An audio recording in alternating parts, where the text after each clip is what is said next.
La résistance palestinienne a effectué un double tir de missiles de type Tornado G-Grad. Il s'agit d'une version optimisée d'un missile russe. Mais n'est-ce pas une première que les Palestiniens utilisent des armements russes ? Ça me semble être en effet la première fois qu'ils utilisent des armements russes, oui, en effet, oui. J'insiste sur le fait que M. Netanyahou a participé, vous savez, comme invité d'honneur aux cérémonies du 9 mai dernier, là, célébrant la fin de la Seconde Guerre mondiale. Bon, ceci est connu. Il y a des rapports, il y a des liens, il y a des allers-retours entre les états-majors ou les officiers israéliens et russes. Donc, ceci, disons, ne pouvait pas laisser supposer qu'il y aurait cette aide aux Palestiniens. Et je crois que ce qui a déterminé les Russes, c'est deux facteurs.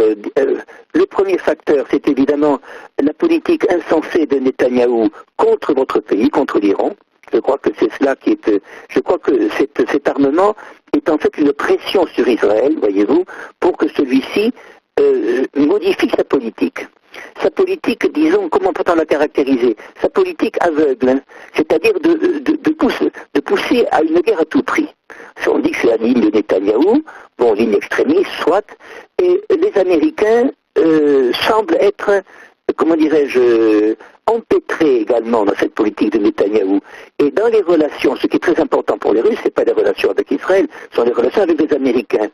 Je crois que si les Russes donnent cet armement, il permettrait, le cas échéant, aux Américains d'avoir une certaine, et ça, mesurons les termes, une certaine indépendance, une relative indépendance vis-à-vis qu'on peut dire, des sommations israéliennes d'intervenir contre l'Iran. Car je crois que votre pays, après la Syrie, est évidemment quand même au centre de ce cyclone, voyez-vous. Et les Russes voient que s'ils n'interviennent pas, s'ils ne font pas pression d'une façon ou d'une autre sur Israël, toutes ces nations seront entraînées dans une tourmente. Je crois, disons que c'est la politique, je dis pas insensée, mais la politique têtue, de tête dure, disons, de Netanyahou, qui, à mon avis, entraîne cette réaction. Bon, cette réaction ne met pas en danger l'existence d'Israël, évidemment, mais elle empêche, disons, elle diminue quand même l'arrogance du pays. Voyez-vous, je crois que c'est cela que visent bien sûr, je ne sais pas si les Russes vont donner des armements très sophistiqués, mais il n'empêche que les Israéliens, les Palestiniens, jusqu'à présent, peut-on dire, sont dépourvus d'armement. Ça, et je crois qu'eux-mêmes peuvent faire pression sur Israël davantage s'ils sont armés.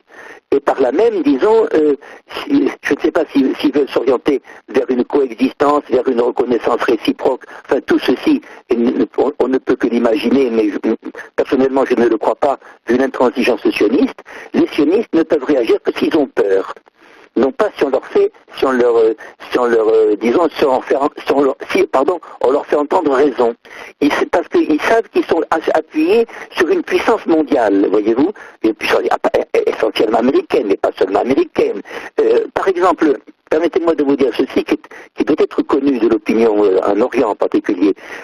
Dans, par exemple, les réactions, on peut dire, légitimes, vous savez, des Allemands contre les violences exercées par une partie des immigrés, par exemple, qui sont des voyous en Allemagne, eh bien, ceux qui prennent la défense des Allemands dans un ton patriotique aujourd'hui sont des journaux comme ceux de l'AfD, dans lesquels vous avez toujours des placards pour Israël, voyez-vous. C'est-à-dire que les sionistes, ils ont leurs œuvres à l'extrême gauche, à la gauche et également à la droite, c'est-à-dire qu'ils pensent qu'ils sont invincibles, voyez-vous, sur le plan politique, et qu'ils peuvent donc tout se permettre. Ce qu'ils veulent aujourd'hui, c'est frapper l'Iran. Je ne dis pas détruire l'Iran, mais ils veulent le frapper.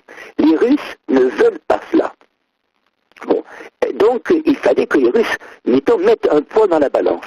Et je crois que c'est pour cela qu'ils l'ont fait. Ce n'est pas tant pour enfin, je veux dire, bien sûr, ce n'est pas, ils veulent bien sûr aider les Palestiniens, mais les Russes ne veulent pas mettre en cause, disons, les accords de 48. Ça, non.